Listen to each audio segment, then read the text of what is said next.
तो बच्चों जैसे कि आप जानते हो आपकी एमओटी चला हुआ है और इसका आज थर्ड पार्ट है जिसमें आपको आज इलेक्ट्रॉन फिलिंग बताऊंगी। कोई मॉलिक्यूल के रूप में एग्जिस्ट करता है या नहीं, या फिर उसका मैग्नेटिक बिहेवियर क्या होगा मॉलिक्यूल का, ये सारी चीजें आज आपको बताई जाएगी। ठीक है बच्चों, तो आज जो हम ले रहे हैं वो ले रहे हैं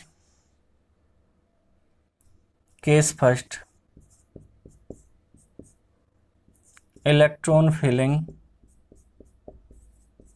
ऑर्डर up to 14 इलेक्ट्रॉन्स। ठीक है बच्चों, आज जो सबसे पहले हम आपको बताने जा रहे हैं और उसके एग्जाम्पल आपको बताऊंगे वो है electron filling order up to 14 electrons. ध्यान दियो बच्चों, एक तो 14 इलेक्ट्रॉन्स तक है और एक 14 से आगे तक है, वो उसके बाद बताया जाएगा। वो किस तरीके से आप यहाँ देख लो, sigma 1s, sigma star 1s, sigma 2s, sigma star 2s, pi 2px, pi 2py, sigma 2pz। सभी बच्चों को दिखाई दे रहा होगा, मैं चेक कर लूँ फिर भी। ठीक है, इसके बाद फिर है पाई 2px स्टार लगाना है यहाँ पे। ठीक है बच्चों, पाई 2py स्टार, ये एंटी बॉन्डिंग है, और यहाँ पे लिख दो सिग्मा स्टार 2pz। तो ये है बच्चों इलेक्ट्रॉन फिलिंग ऑर्डर। ठीक है, इसे स्पेक्ट्रोस्कोपी ऑर्डर भी कहा जा। सभी बच्चों को पूरी तरीके से दिखाई दे रहा होगा, मैं थोड़ा सा इधर को कर दूं। ठीक है, तो सबसे पहले क्या है, सिग्मा 1s, फिर सिग्मा स्टार 1s। ठीक है बच्चों, फिर sigma 2s, sigma star 2s। ठीक है, पाई 2px और पाई 2py और सिग्मा 2pz। फिर क्या है, pi star 2px, pi star 2py। अब मैं इनके बारे में आपको कुछ बताऊंगा बच्चों। सबसे पहले तो ये इलेक्ट्रॉन फिलिंग ऑर्डर है। ठीक है, इसे एक नाम से और जाना जा, स्पेक्ट्रो स्कोपिक ऑर्डर। ठीक है, आप लिखना चाहो लिख लियो। एक बात तो ये, दूसरी ये हमने आपको बताया है कि जो सिग्मा होगा वो बॉन्डिंग होगा और जो स्टार होगा वो एंटी बॉन्डिंग होगा। तो ये भी हमने आपको बता रखे है, बॉन्डिंग को और ये एंटी बॉन्डिंग को, मॉलिक्यूलर ऑर्बिटल्स में जो एंटी बॉन्डिंग होंगे स्टार। और ये इंक्रीजिंग ऑर्डर है। एनर्जी का कैसा ऑर्डर है बच्चों, ये इंक्रीजिंग ऑर्डर है। ठीक है, इंक्रीज कर रही है एनर्जी। हमने आपको हॉर्न्स, पाउली और जो आउफबॉय बताया था। हॉर्न्स में सबसे पहला अगर आप बाबू देख के उन्होंने क्या कहा था, इलेक्ट्रॉन एनर्जी के इंक्रीजिंग ऑर्डर में एंटर करते हैं, तो वही है। सबसे पहले कम एनर्जी, फिर उससे ज्यादा। आपको पता जो बॉन्डिंग ऑर्बिटल्स होते हैं उनमें एनर्जी लेस होती है और एंटी बॉन्डिंग में हाई होगी। तो 1s में देखो बाद में आया है। अब थोड़ा सा बच्चों को यहाँ ये लग रहा होगा कि सर ने ये क्या लिख दिया। असल में जो पाई 2px और 2py है, दोनों की जो एनर्जी होती है वो सेम होती है। इसी वजह से इन्हें डीजनरेट ऑर्बिटल्स कहा जा। ठीक है बच्चों, डीजनरेट का मतलब होता है सेम एनर्जी, ये ध्यान रखियो।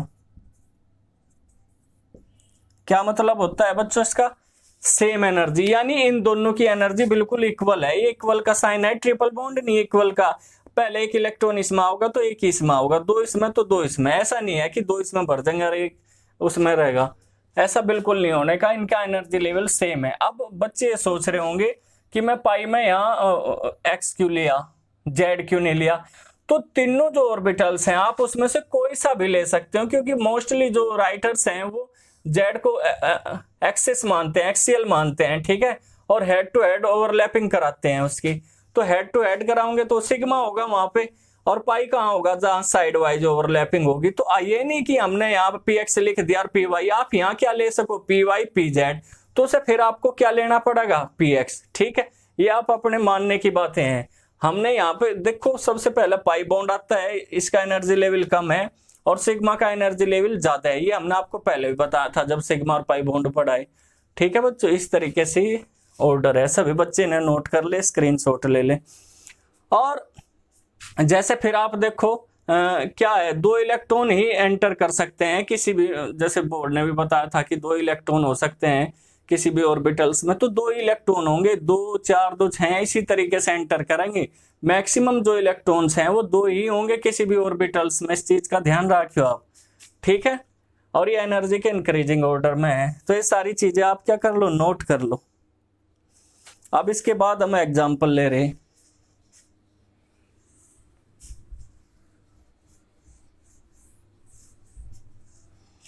सबसे पहले हम जो एग्जाम्पल लेंगे वो लेंगे H2 का, हाइड्रोजन। आपको पता जो हाइड्रोजन है वो H+H से मिलकर बनता है। ठीक है, यानी कि एक इलेक्ट्रॉन इसमें है और एक ही इलेक्ट्रॉन इसमें है, तो टोटल इलेक्ट्रॉन्स कितने हो गए इसमें, 2 इलेक्ट्रॉन्स हो गए। ठीक, तो इसके लिए देखें हम एग्जिस्ट करता है या नहीं करता, तो सबसे पहले हम इसका फिल कर देंगे सिग्मा 1s2, बस इतना ही था, इसमें दोनों इलेक्ट्रॉन सिग्मा में आ गए। तो अब इसका बॉन्ड ऑर्डर निकाल लेंगे। बॉन्ड ऑर्डर निकालने का हमने आपको फॉर्मूला बताया ही था। अब ये देखो इसमें बॉन्डिंग इलेक्ट्रॉन कितने, 2, और एंटी बॉन्डिंग इलेक्ट्रॉन कितने, 0। ठीक है, तो एंटी बॉन्डिंग में तो कोई इलेक्ट्रॉन है ही नहीं, तो इसका बॉन्ड ऑर्डर कितना आ जाएगा बच्चों, इसका जो बॉन्ड ऑर्डर आ जाएगा वो आ गया 1/2 2 - 0। ठीक है, तो 1/2 × 2 = 1, तो 1 आ गया। अगर 1 आया तो इसका मतलब क्या है, सिंगल बॉन्ड, सिंगल बॉन्ड होगा हाइड्रोजन और हाइड्रोजन के बीच, तो ये एग्जिस्ट करेगा। तो H2 क्या करेगा बच्चों, एग्जिस्ट करेगा। ठीक है, हम इधर लिख देंगे।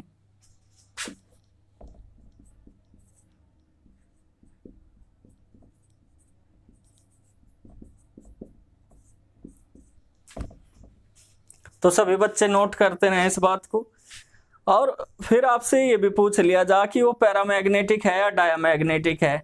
अब अगर किसी का भी बॉन्ड ऑर्डर, ये हमने आपको पहले भी बताई कि 1 से ज्यादा अगर बॉन्ड ऑर्डर अगर क्या आता है बच्चों, 0 से ज्यादा है, तो वो एग्जिस्ट करेगा। आई बात समझ में, क्या करेगा, एग्जिस्ट करेगा। Single bond, double bond, triple bond. ठीक, अगर इसमें बॉन्ड ऑर्डर लेस देन 0 या इक्वल टू 0 आ जाता तो ये मॉलिक्यूल एग्जिस्ट नहीं करता। अब क्योंकि ग्रेटर देन 0, 1 तो ग्रेटर देन होता है, तो मॉलिक्यूल क्या कर रहा, एग्जिस्ट कर रहा है इन नेचर। ठीक है बच्चों, ये सारी चीजें लिखते रहो। अब आपसे उसकी मैग्नेटिक बिहेवियर भी पूछता है, ये पैरामैग्नेटिक है या डाईमैग्नेटिक है। इसमें 2 इलेक्ट्रॉन है और दोनों ही क्या है, पेयर हैं। पेयर इलेक्ट्रॉन होने की वजह से क्या होगा बच्चों, डायामैग्नेटिक होगा। सभी बच्चे नोट करते रहें जल्दी जल्दी से। अब नेक्स्ट ले लो,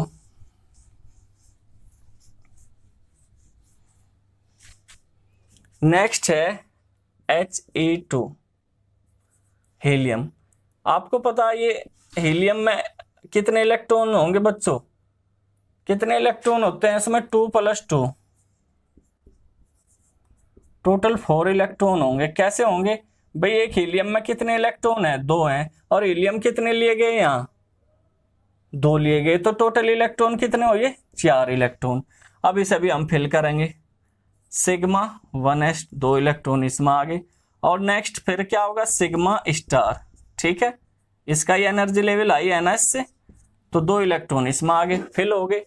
अब ये देखो बॉन्डिंग में कितने इलेक्ट्रॉन है इसके, बॉन्डिंग में 2 इलेक्ट्रॉन है, और एंटी बॉन्डिंग में कितने इलेक्ट्रॉन है, एंटी बॉन्डिंग में भी 2 इलेक्ट्रॉन है। सभी बच्चों को दिख रहा होगा। तो अब हम इसका बॉन्ड ऑर्डर देखेंगे।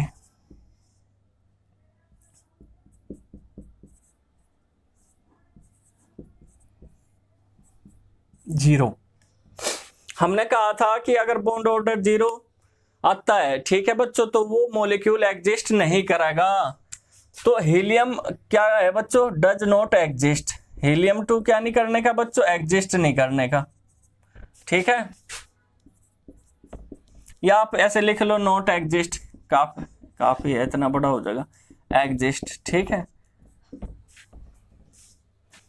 क्यों नहीं करने का, क्योंकि इसका बॉन्ड ऑर्डर क्या आ गया, 0 आ गया। तो सभी बच्चे नोट करते रहे इन चीजों को। और जब इसका बॉन्ड ऑर्डर ही 0 आ गया तो मैग्नेटिक और पैरामैग्नेटिक, तो इसमें क्या आप प्रॉपर्टी बताओगे, ये जब एग्जिस्ट ही नहीं कर रहा। क्लियर है सभी बच्चों को? ठीक है, तो नोट करते रहे। अब नेक्स्ट हम Li2 लेंगे।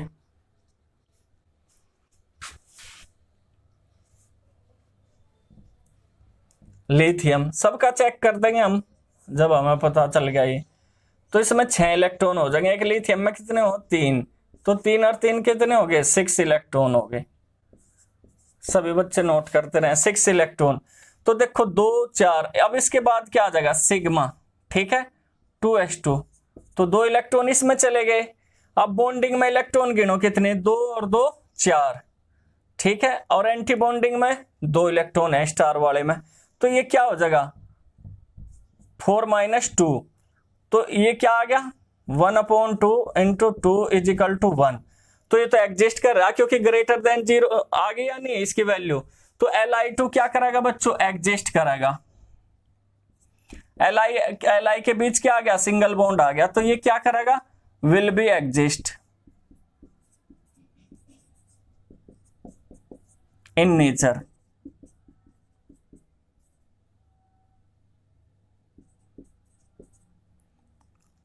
और कैसी फेज होगी इसकी, in vapour phase. Solid state में नहीं करने का, वेपर फेज में ही एग्जिस्ट करेगा खाली। सभी बच्चे स्क्रीनशॉट ले लें। अब ये भी देख लो, ये मैग्नेटिक है, पैरामैग्नेटिक है, कैसी इसकी प्रॉपर्टी है, सारे के सारे पेयर्ड इलेक्ट्रॉन है। पेयर्ड इलेक्ट्रॉन होने की वजह से क्या होगा बच्चों, ये डायामैग्नेटिक होगा।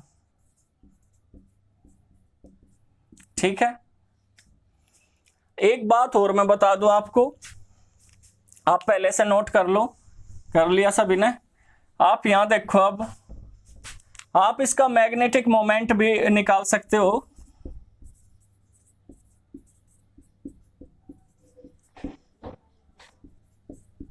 म्यू बराबर होता है √N+2Bm बोर मैग्नेटम। ठीक है, N क्या है यहां पे, नंबर ऑफ अनपेयर्ड इलेक्ट्रॉन। ठीक है बच्चों, अनपेयर्ड इलेक्ट्रॉन। तो इसमें तो N की वैल्यू क्या है, 0, तो म्यू की वैल्यू क्या आ जाएगी, ये भी 0 आ जाएगी। ये भी नोट कर लेना सभी बच्चे। ठीक है, मैग्नेटिक की जो मैग्नेटिक मोमेंट है वो भी आप इससे निकाल सकते हो। ठीक है, अब सभी का मैग्नेटिक मोमेंट म्यू आप चेक कर सकते हो। अब Li2 के बाद आप क्या लोगे, Be2 ले लो। सबका चेक कर देंगे अब हम। ठीक है बच्चों, कि वो एग्जिस्ट कर रहा है नहीं कर रहा। इसमें इलेक्ट्रॉन कितने हो जाएंगे, 8 हो जाएंगे। अब ये देखो, अब इसमें स्टार 2s भी फुल हो जाएगा, 2 4 2 6 2 8 बढ़ता ही जा रहा। ठीक है बच्चों, एंटी बॉन्डिंग में भी इलेक्ट्रॉन आ गया अब यहाँ। तो बॉन्डिंग में कितने इलेक्ट्रॉन है, काउंट करो, 2 4 इलेक्ट्रॉन बॉन्डिंग में, और एंटी बॉन्डिंग में चेक करो, 4 इलेक्ट्रॉन एंटी बॉन्डिंग में, 2 और 2 4। तो आप समझ गए होंगे बॉन्ड ऑर्डर क्या होगा इसका, 0 होगा। 4 - 4 क्या हो गया बच्चों, 0। और जब 4 - 0 हो गया तो ये एग्जिस्ट नहीं करने का। ठीक है बच्चों, नॉट एग्जिस्ट इन नेचर। अब जब एग्जिस्ट नहीं करने का तो मैग्नेटिक प्रॉपर्टी तो क्या आप इसकी बताओगे, जो एग्जिस्ट करेगा उसी की बतानी। ठीक है बच्चों, अब नेक्स्ट हम इसके बाद ले रहे Be2 डाइबोरेन। एक बोरोन में 5 इलेक्ट्रॉन हो तो इसमें कितने इलेक्ट्रॉन हो गए, इसमें हो गए 10 इलेक्ट्रॉन। ठीक है, अब यहां देखें सभी बच्चे, लगातार बढ़ता जा रहा है ऑर्डर। तो अब क्या होगा इसके बाद होगा पाई, बताया था ना, इसके बाद वही आता है 2px पाई 2py। अब एक इलेक्ट्रॉन आओगा, क्योंकि ये इक्वल एनर्जी रखा है तो एक उसमें जाएगा तो एक उसमें जाएगा। अब जब एक इलेक्ट्रॉन दोनों में जा रहे हैं तो पता चल रहा है इसमें तो अनपेयर्ड इलेक्ट्रॉन है, तो ये पैरामैग्नेटिक हो जाएगा, मैं पहले बता दिया आपको। अनपेयर्ड इलेक्ट्रॉन होने की वजह से आप ये देखो बॉन्डिंग में कितने इलेक्ट्रॉन है इसमें, बॉन्डिंग में 2 4 और 2 6। एंटी बॉन्डिंग में कितने इलेक्ट्रॉन है इसमें 4। तो बॉन्ड ऑर्डर क्या हो जाएगा इसका बच्चों 1/2 NB माइनस NA 1/2 6 माइनस 4। ठीक है, क्योंकि 4 इलेक्ट्रॉन तो उसमें भी है तो इसकी वैल्यू क्या आ जाएगी 1 आ जाएगी। तो B2 भी एग्जिस्ट करेगा बच्चों, B2 क्या करेगा एग्जिस्ट करेगा, विल बी एग्जिस्ट। लेकिन एग्जिस्ट कहीं में करेगा वेपर फेज में।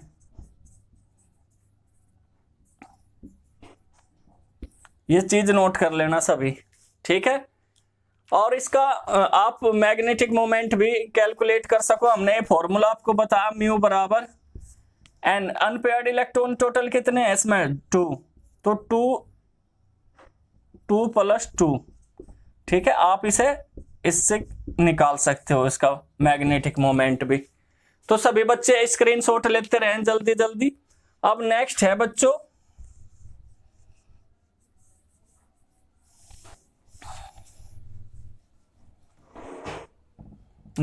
बच्चों बोरोन के बाद आता है कार्बन C2। आपको पता है कार्बन में 6 इलेक्ट्रॉन है तो 2 में कितने हुए 12 इलेक्ट्रॉन। ठीक है, कितने इलेक्ट्रॉन हुए 12। अब ये पेयर्ड हो जाएंगे, 2 इलेक्ट्रॉन आ गए इसमें भी। ठीक है, तो आप ये देखो बॉन्डिंग में कितने इलेक्ट्रॉन है इसमें 2 4 और 4 8। और एंटी बॉन्डिंग में कितने इलेक्ट्रॉन है इसमें 4। तो बॉन्ड ऑर्डर क्या होगा इसका बच्चों 1/2 NB माइनस NA 8 - 4। ठीक है, 1/2 4, तो क्या आ गया 2। तो एग्जिस्ट कर रहा bond order C double bond C। देखो बच्चों क्या आ गया इसमें C डबल बॉन्ड C। अब एक बात का ध्यान रखना, इसमें ये एक्सेप्शनल केस होता है, दोनों ही पाई बॉन्ड होंगे, इसी वजह से सेटिस्फाई हो जा। देखो ये आप देख लो पाई में है या नहीं है, पहला इलेक्ट्रॉन इसमें 4, तो 2 ये रेयर 2 ये रेयर, 4 इलेक्ट्रॉन चाहिए ना इस तरीके से। तो C2 बिल्कुल एग्जिस्ट करता है बच्चों नेचर में, और दोनों ही पाई बॉन्ड होंगे, ये चीज आप नोट कर लेना। क्योंकि इसमें कोई भी अनपेयर्ड इलेक्ट्रॉन नहीं है तो ये डायमैग्नेटिक होगा बच्चों। क्या होगा डायमैग्नेटिक।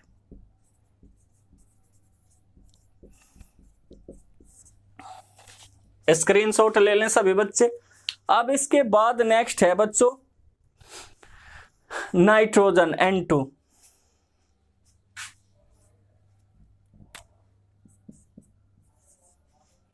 7 और 7 कितने हो गए 14। 14 इलेक्ट्रॉन तक ही हमने आपको बता रखा है ऑर्डर काम करेगा बस।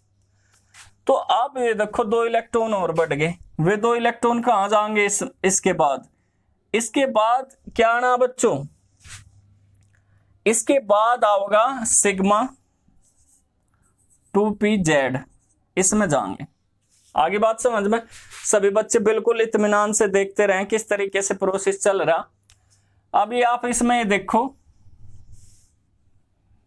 बॉन्डिंग में कितने इलेक्ट्रॉन हो गए 2 4 4 और 4 8 और 2 10 इलेक्ट्रॉन हो गए बच्चों बॉन्डिंग में इसमें, और एंटी बॉन्डिंग में 4 ही हैं, 2 और 2 4, तो 10 - 4। ठीक है, कितना हो गया 1/2 6 बराबर 3। तो जो नाइट्रोजन है उसमें ट्रिपल बॉन्ड पाया जाए, तो आप जानते भी हो एग्जिस्ट करता है नहीं। देखो 2 तो पाई है और एक क्या है सिग्मा है, तो ऐसे ही होता है, एक सिग्मा और 2 पाई आपके सामने है ये रही। ठीक है बच्चों, तो इस तरीके से N triple bond N exist करेगा। सभी बच्चे नोट करते रहें बिल्कुल। एग्जिस्ट करता है, गैसियस स्टेट में होता है, और ये भी डायामैग्नेटिक होगा क्योंकि अनपेयर्ड इलेक्ट्रॉन नहीं है।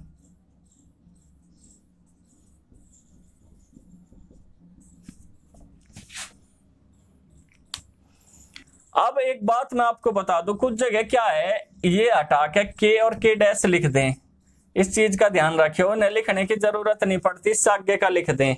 ठीक है बच्चों, तो ये भी आप लिख सकते हो इस तरीके से। हम पूरे ही लिख रहे, लेकिन हमने आपको बता दिया कि इस तरीके से भी आप लिख सकते हो। अब N2 प्लस ले लेंगे हम यही। N2 प्लस का मतलब ये है कि एक नाइट्रोजन ने एक इलेक्ट्रॉन क्या कर दिया, रिलीज कर दिया, तो कितने इलेक्ट्रॉन रह गए, 13 इलेक्ट्रॉन बच गए। सिर्फ कितने बच गए बच्चों, 13 इलेक्ट्रॉन्स बच गए। तो जो एक इलेक्ट्रॉन जागा वो आखिर से जागा, यहाँ एक इलेक्ट्रॉन बच गया। ठीक है, बॉन्डिंग में देखो अब कितने इलेक्ट्रॉन है, बॉन्डिंग में अब हो गए 9 इलेक्ट्रॉन, और एंटी बॉन्डिंग में 4 ही हैं। तो 9 - 4 कितना हो गया बच्चों, 5। ये देखो, ये उससे पता नहीं चला था वैलेंस बॉन्ड थ्योरी से कि बॉन्ड ऑर्डर 2.5 भी हो सके, फ्रैक्शनल भी हो सके। इससे पता चले कि बॉन्ड ऑर्डर 2.5 2.5 भी हो सकता है। और ये कैसा होगा, मैग्नेटिक प्रॉपर्टी रिप्रेजेंट करेगा, क्योंकि एक अनपेयर्ड इलेक्ट्रॉन है, पैरामैग्नेटिक होगा बच्चों।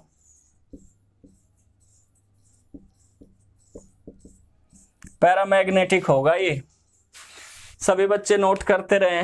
ठीक है, अब अगर आ जा N2-, तो इसमें इलेक्ट्रॉन कितने हो जाएंगे, 15। आप सोच रहे होंगे सर आपने तो 14 तक बताया। हाँ, ये 14 ये तो एक्सटेंड हो रहा है 14 वाला, तो अगर ये एक्सटेंड करेगा तो यही ऑर्डर लगेगा इसमें 14 वाले तक ही। आगे बात समझ में, ऑक्सीजन वाले में आओगा वो नेक्स्ट रूल। ये अगर एक्सटेंड कर रहा 2 नेगेटिव चार्ज या 1 नेगेटिव चार्ज, तो ये ही ऑर्डर फॉलो करेगा, क्योंकि अब ये कंप्लीट नहीं हुई, आप देख लो। ठीक है, तो इसमें एक इलेक्ट्रॉन इंक्रीज हो गया, और एक इलेक्ट्रॉन इंक्रीज होकर कहां जाएगा बच्चों, पाई 2px1, और ये स्टार है,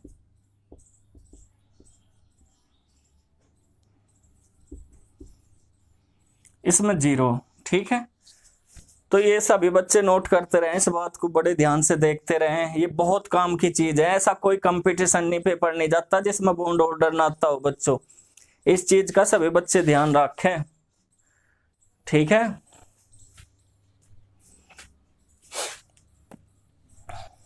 तो अब यहां देखो सभी बच्चे, इसमें तो 2 इलेक्ट्रॉन आ ही जाएंगे, ये तो कंप्लीट हो गया। pz एक इलेक्ट्रॉन उसमें भी है, तो बॉन्डिंग में इलेक्ट्रॉन गिनो, 2 4 2 6 2 8 2 10 इलेक्ट्रॉन है बच्चों बॉन्डिंग में, और एंटी बॉन्डिंग में 5 इलेक्ट्रॉन है। तो 2.5 आ गया इसका बॉन्ड ऑर्डर, क्या आ गया, 2.5 ही आ गया, और ये भी पैरामैग्नेटिक ही होगा। ठीक है, पैरामैग्नेटिक, क्योंकि इसमें भी एक अनपेयर्ड इलेक्ट्रॉन है, ये दिख रहा होगा बच्चों आपको। तो सभी बच्चे स्क्रीनशॉट ले लें, फिर हम आपको एक बात बताओगे।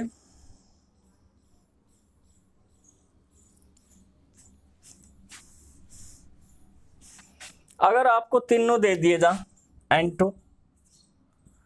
N2 प्लस और N2-, और इनकी स्टेबिलिटी पूछ ले जा सबसे ज्यादा किसकी होगी। बॉन्ड ऑर्डर देख लो, सबसे पहला तो ये होगा इसका, आई बात समझ में। बॉन्ड ऑर्डर क्या होगा, ये होगा। किस तरीके से होगा, स्टेबिलिटी की भी अभी हम बात बता रहे। इसमें जो बॉन्डिंग में इलेक्ट्रॉन है बच्चों, वो कितने हैं, अभी आपने काउंट करे थे, और इसमें बॉन्डिंग में कितने हैं, और एंटी बॉन्डिंग में कितने हैं इलेक्ट्रॉन, इसमें एंटी बॉन्डिंग में। जिसमें एंटी बॉन्डिंग में इलेक्ट्रॉन कम होंगे उसकी स्टेबिलिटी ज्यादा होगी, और एंटी बॉन्डिंग में ज्यादा इलेक्ट्रॉन होंगे तो उसकी स्टेबिलिटी कम होगी। ठीक है, तो बॉन्डिंग में कितने इलेक्ट्रॉन थे इसमें, 10। ठीक है, और एंटी बॉन्डिंग में कितने इलेक्ट्रॉन्स थे बच्चों इसमें, सॉरी, बॉन्डिंग में कितने थे, 9, और इसमें कितने थे, 4।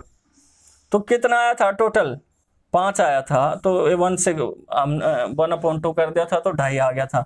तो ये देखो, एंटी बॉन्डिंग में 4 इलेक्ट्रॉन है, या एंटी बॉन्डिंग में 5 इलेक्ट्रॉन है। ठीक है, तो ये बताओ एंटी बॉन्डिंग में इलेक्ट्रॉन किसके ज्यादा, N2 के है ना, तो स्टेबिलिटी इसकी लेस होगी, स्टेबिलिटी उसकी ज्यादा होगी जिसमें एंटी बॉन्डिंग में इलेक्ट्रॉन कम होंगे, तो ये स्टेबल ज्यादा होगा।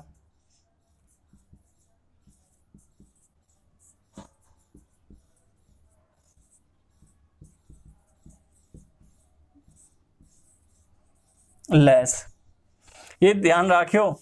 एंटी बॉन्डिंग का मतलब क्या होता है, रिपल्सन ज्यादा होगा तो ये दूर दूर भागेंगे, आई बात समझ में। तो इसी वजह से स्टेबिलिटी इसकी कम होगी और इसकी स्टेबिलिटी ज्यादा होगी।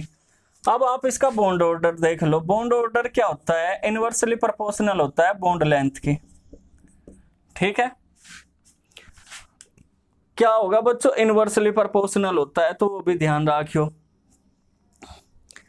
अब बॉन्ड ऑर्डर किसका ज्यादा है, नाइट्रोजन का, तो इसकी बॉन्ड लेंथ सबसे कम होगी।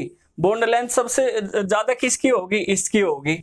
उसका रीजन भी हमने आपको बताया। अगर ये बॉन्ड लेंथ के उसमें देखो, ये तो बॉन्ड लेंथ का अगर हम इसमें ऑर्डर लिखें तो बच्चों बॉन्ड लेंथ का ऑर्डर ये होगा, अब सबसे ज्यादा किसकी होगी, N2 की होगी। उसका रीजन क्या है, जैसे हमने कहा इसमें रिपल्सन हाई होगा, तो जब इलेक्ट्रॉन दूर दूर जाएंगे तो लेंथ क्या होगी, बढ़ जाएगी या नहीं बढ़ेगी, ठीक है। सबसे ज्यादा जो बॉन्ड लेंथ होगी उसमें N2 माइनस की होगी, तो सभी बच्चे नोट कर लें। ये था बच्चों, इससे नेक्स्ट वीडियो में मिलेगा। सभी बच्चे सब्सक्राइब कर लें, ठीक है बच्चों।